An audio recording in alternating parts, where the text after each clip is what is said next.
This is Little D, Big Opinions. You're listening to Little D, Big Opinions. That's pretty obvious because I just told you that you're listening to Little D, Big Opinions.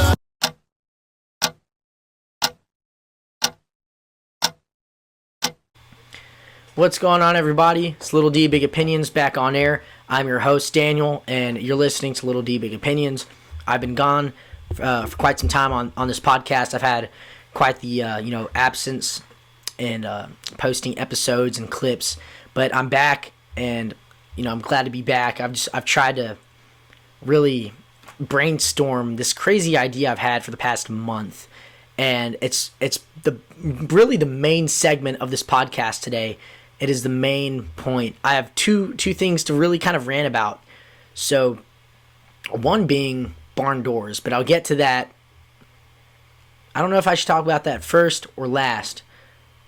I might talk about that first. So barn doors and my issue with barn doors. And the second is time. What is time?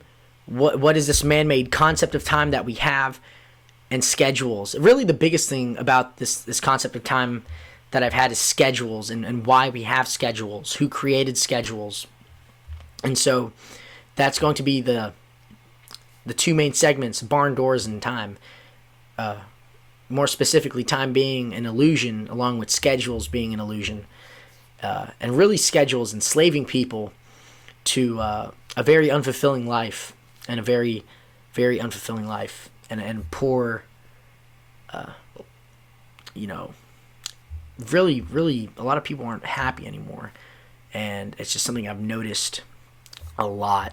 A lot of people are very, very unfulfilled with themselves, very unhappy with their lives and their current state. So I'm going to talk about that and really the issue revolving around schedules, but primarily right now barn doors. So my biggest pet peeve with barn doors is the practicality and the function for having a barn door in a home. We know that barn doors are meant for a barn on a farm outside. What barn doors are not meant for is for a woman who thinks she's a, realtor or home decor or decorator, if that's the term, to go ahead and say, I want a barn door in my home because I think that's the most functional and practical method of entering a room. Why do we have barn doors in homes? I don't understand it. I absolutely hate it. I've tried to open this barn door in my podcast room, my podcast room, that's what I'll call it. I've tried for like 3 minutes to open the barn door in my podcast room to enter, and you have to slide this one way, you have to slide the other that way, and then you have to hope and pray it doesn't come off the hinge and come off the rail. Why is that even an issue that I have to worry about? If I had a regular door right there, I would have to twist the handle or the knob, open the door. I could either push or pull it, close it in the matter of maybe 3 seconds, maybe less. With the barn door, it takes about 30 minutes just to get it back on the rail because we don't use WD-40 to lubricate the rails anymore. Why do you even have to do that? What's the point of having to lubricate a rail for a barn door that's in a home? There's no need for that. You don't have to do that with a regular door. You just pull or twist the knob, and next thing you know, the door's open. Voila! It's magic. Hallelujah. But with a barn door, it just takes so much time and effort for absolutely no reason, and it makes zero sense. It belongs in a barn, on a farm, and that's the only practical reason to have a barn door is if you have a farm. There's no reason to have it in a home. There's nothing modest or practical about it. You spend so much money, an absurd amount of money on barn doors just for them to not work. There's some you go to some places that have barn doors and you look like an idiot in front of other people trying to open and close these barn doors. And it just makes zero sense to have them. So that's really my biggest critique on barn doors. It's stupid. I hate barn doors. Anyways, onto the that was just my mini rant on why I hate barn doors. I have a much worse rant on why I hate barn doors. So whoever installed the barn door in my home can rethink their profession, because selling doors clearly isn't it. They made a very poor choice. If you had to go to university to sell doors, you would get an F if I was your professor. If there's a class on making and selling doors, you would get an F. Whoever installed the barn door in my home.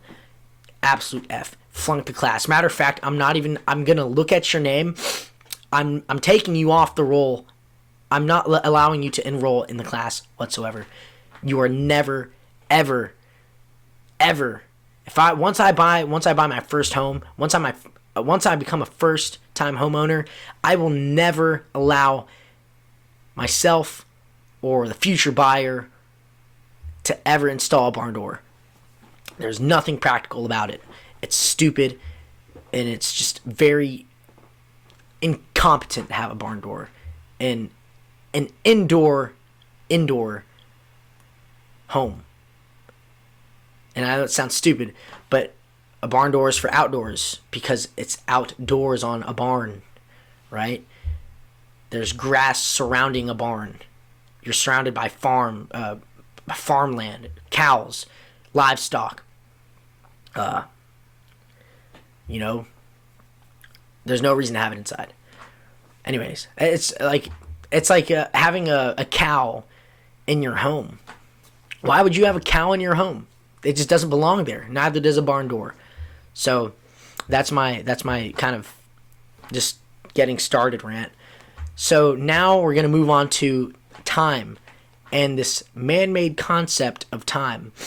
Now, my biggest critique on why we have time or measurements of time, and why I think it's very impractical and just almost, I can't say dehumanizing.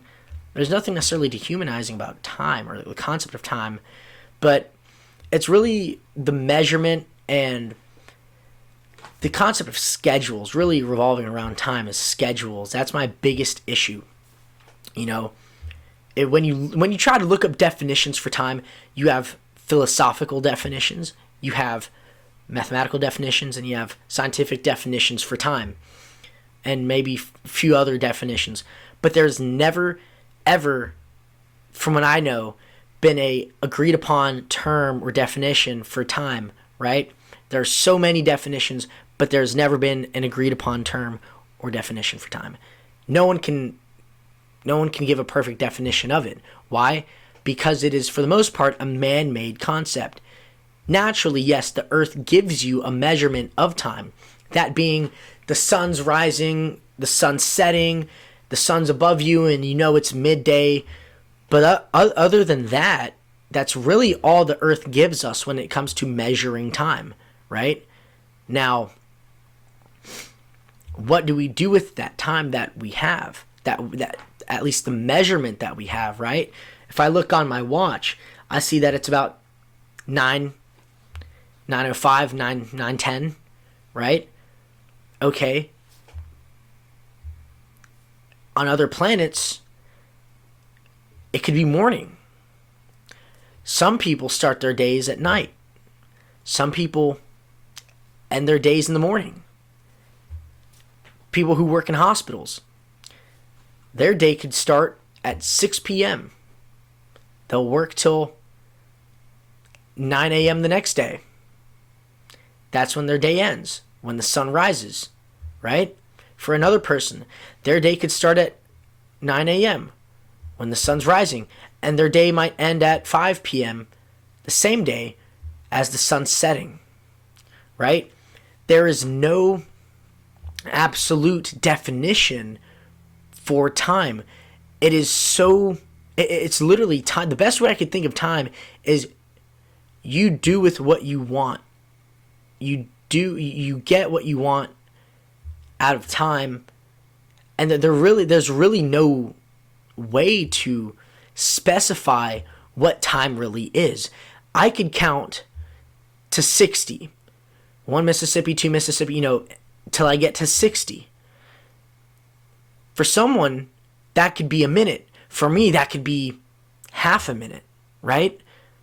You can make up, it's literally, time is just, I guess, non-existent in a sense, right? Because I can make up my own measurement and no one can tell me I'm wrong. No matter how many people will tell you you're wrong, you're wrong for making your own measurement of time, they are not right. Neither are you. There is no right or wrong when it comes to time, because a lot of people have an agreed upon measurement and system for tracking time. Other people might not. You look at primitive societies, right? They don't have this. Let's say you have an island that is completely just secluded from modern society, isolated, and you have just a tribe of primitive people. Mind you, none of them have watches, none of them have any form of modern technology. They use sticks and stones to this very day, and here I am with the watch. If I were to ask them, what time are you thinking, what time do you think you want to eat lunch? What time are you thinking for dinner? What time are you thinking for breakfast? One, I'd hope they don't kill me before I could ask them that with the spear, just,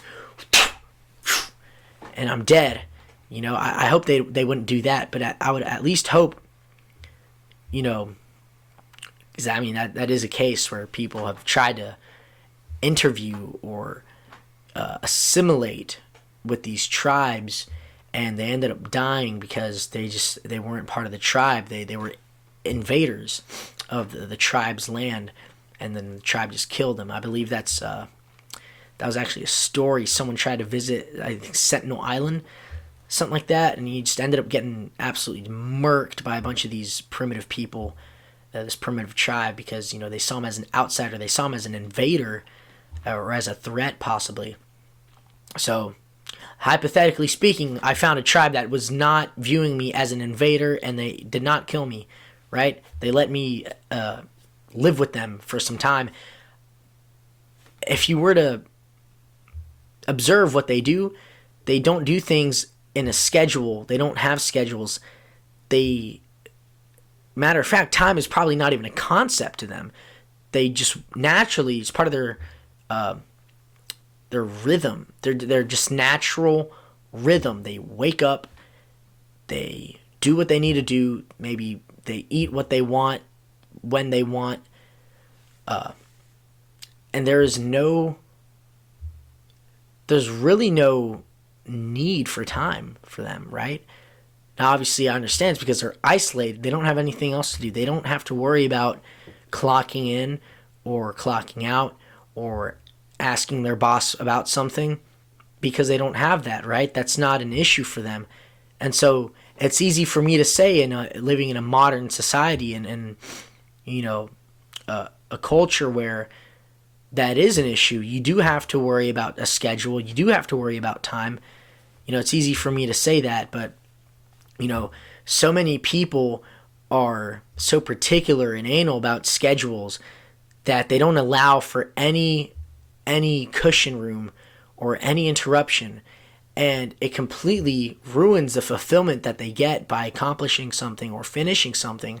Because when you plan something rather than scheduling it, your plan can be interrupted. Ultimately, you can finish what you planned, but you do so in a timely manner, and that's your time. That is your work. You can wake up one day, decide to work on something. Okay, so what, you don't finish it that day. You can say, okay, I plan on doing this again tomorrow. All right? Key word, I plan on doing it again tomorrow. Nowhere did I say I plan on finishing it tomorrow, or I plan on doing it till this time tomorrow. I simply said I plan on waking up and doing it again tomorrow, right? That is a much better mentality humans and people need to consider having, rather than saying, okay, tomorrow I got to do this at 6:30, tomorrow I got to do this at 8, tomorrow I have to be here by 12, tomorrow I have to do this by then. It almost disappoints me, because that is how you get stuck working your typical 9 to 5. You get home, now what do? I have nothing left to do, because my entire day has just been,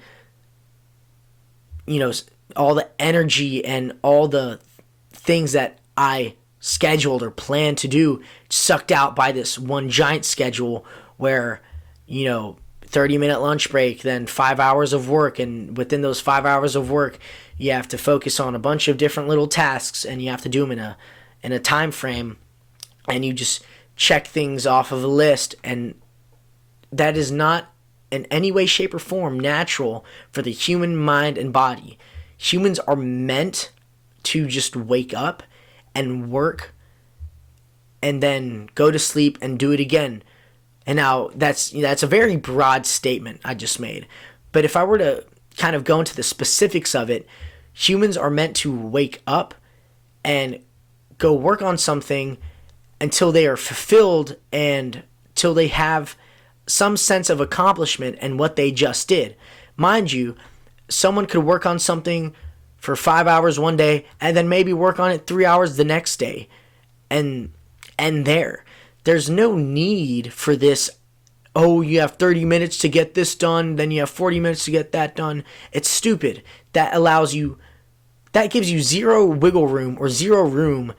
And if you're interrupted within that time frame, it is an inconvenience. You look at schools.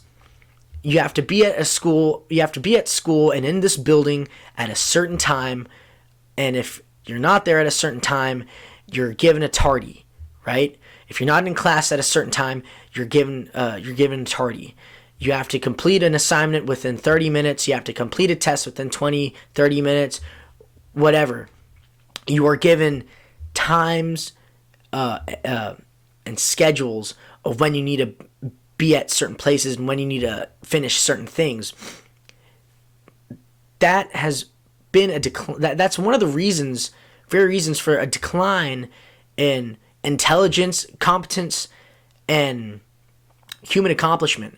If I were to make a time machine, right, or somehow travel in time, and I were to ask a Greek philosopher or Michelangelo or just an intelligent architect, a Roman architect or a Greek architect or Greek philosopher, whoever it is, if I were to travel back in time and go to that, era,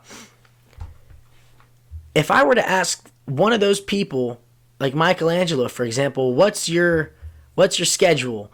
What time do you think you're going to get this done by? I'd probably, for one, be seen as the most incompetent person there. One, because Michelangelo is a great example. When he was building St. Peter's Basilica, there were numerous architects in charge of that entire project of building St. Peter's Basilica. A lot of them did not live to see it finish, right? But that didn't occur to them. They weren't bugged or, they weren't burdening themselves with this enslaving idea of schedules. They probably didn't tell their workers, oh guys, 30-minute lunch break, and then we got to go do this, and then we got to go do that, and you only have 30 minutes to do this, and I'm giving you 15 minutes to do that. They would wake up, they would go gather the materials they needed, they would do whatever, and they would work on this basilica, this magnificent basilica, St. Peter's Basilica.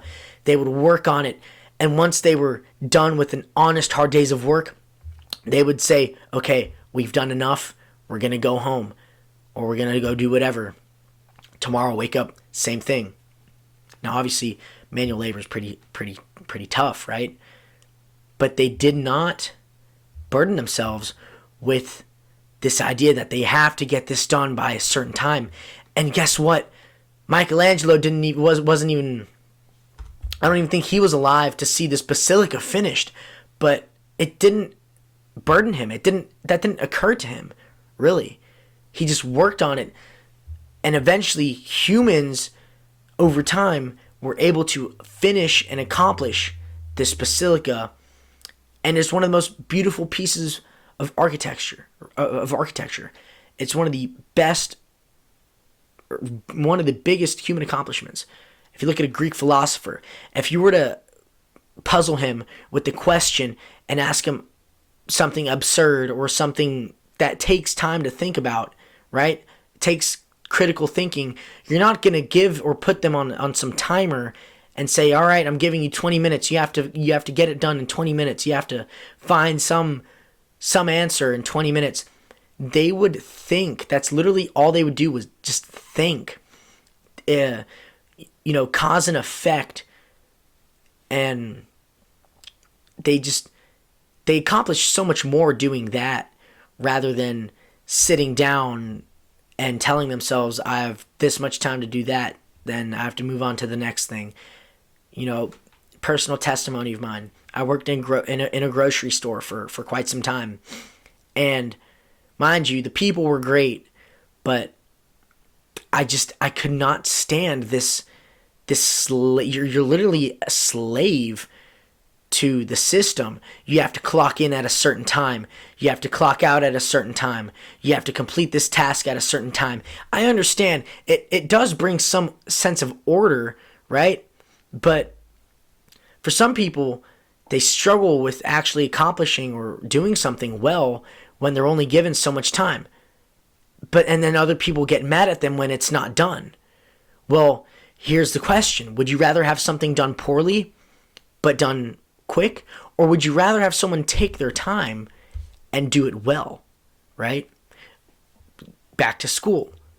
When you're so young, you're early on, you're just given this idea that you have to do things in a certain time frame or else you're going to be left behind, right? That's the biggest thing. I remember one time I was in a second grade classroom. I'm in second grade. I'm 7 years old. 7 years old. Everybody around me is the same age, 7 or 8 years old. And we're all given this math sheet, and we all have to work on this math sheet, right? Simple math. But, to 7-year-olds, it's new. And my teacher says, all right, everybody has to get it done by this time, and then whoever gets it done by this time can go to recess, and the other kids who don't get it done at this time can't. Well, this one girl and I, we couldn't get it done in time. I was struggling to get this math paper done in time. And I see everybody else leaving this classroom way before this girl and I did. And for me, I wasn't necessarily so, burdened by this, because I knew, so what? I'm going to take the time I want. Why do I have to listen to this woman who's telling me I have to get this done in a certain time or I can't go play outside? Why would I listen to this woman when I can take my sweet time and so what, I don't get it done? It's not the end of the world. And this other girl that can't get it done in time, she starts bawling her eyes out. She's, I want to go outside. I want to go play outside. That's the reasonable thing to do when you're 7 years old, right? But when I was thinking about it, it made me realize, even from an early age, you're just enslaved to this idea that if you don't get something done at the same time everybody else does, you're left behind and you're somehow less successful than they are. That is in no way, shape, or form natural for the human mind and body, but that's also not true. That is just so untrue. People have to understand that everybody matures and everybody discovers at their own pace, right? And I am a firm believer that schedules have ruined that for humans. Schedules have completely sucked that out of humans. Humans no longer appreciate discovery and the concept of taking your time to do something.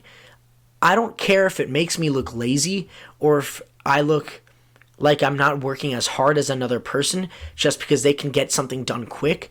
But if I take my time and discover something that they didn't, and I find it much more efficient for me, I'm going to do it my way, because everybody does something differently. No one does anything the same. You can accomplish the same thing, but the way you get there might be different. And that is completely okay. And people have to understand that. And that is the biggest pet peeve of mine. And that is the biggest thing that I've just, had to get off my mind in this episode, is just this entire idea of being enslaved to this illusion of time and schedules. It's not natural. It has never been natural. There's never been, you go back to, like I said in my example of time machine, you go back to primitive societies. That's just not a natural occurrence for them. They don't wake up with timers and alarm clocks. They simply just naturally let their bodies do what it needs to do, and they get things done. And they ultimately have a much more fulfilling life than, a primitive tribe. Someone in a primitive tribe would ultimately have a much more fulfilling life than your average 9-to-5 worker. Why? Because 9 to 5 is not natural. There's nothing natural about it, And I'm not encouraging this idea that you have to go and live in a primitive society or primitive lifestyle. But what I'm encouraging is that people have to just take their time to do things. People have to understand it's okay to be left behind, but discover something that other people didn't, right? Because something that you discover for you is for you. And something that someone discovers for themselves is for themselves. And that's okay. You can both end up in the same place, but the process is going to be very different, and that's okay. And so that's really just the main rant I had for this podcast episode, and I hope you guys enjoyed it. And I'm glad I was able to, make this podcast episode tonight. I just have to edit it and do whatever and finally post it. I haven't posted in a while. I understand my fans have been begging me. They've been saying, Little D, when are you going to post this? Little D, when's the next episode coming out? And I've just been telling them I'm brainstorming. You got to take time to brainstorm. You can't make a schedule now. I'd be a hypocrite if I tried to schedule my podcast. So I'm just trying to, it's a hobby. I enjoy making podcasts. I enjoy it, but it's a hobby. And if it's a hobby of mine, why would I schedule it when I can just brainstorm and take the time I want and need to do it well, right? And that's what ultimately brings people more joy. So I hope you guys enjoyed this episode. You guys stay tuned for the next one. Hopefully I can brainstorm something else soon and get it released to you guys. But you guys stay tuned on TikTok and YouTube. It'll be released soon, and I'll see you guys in the next episode.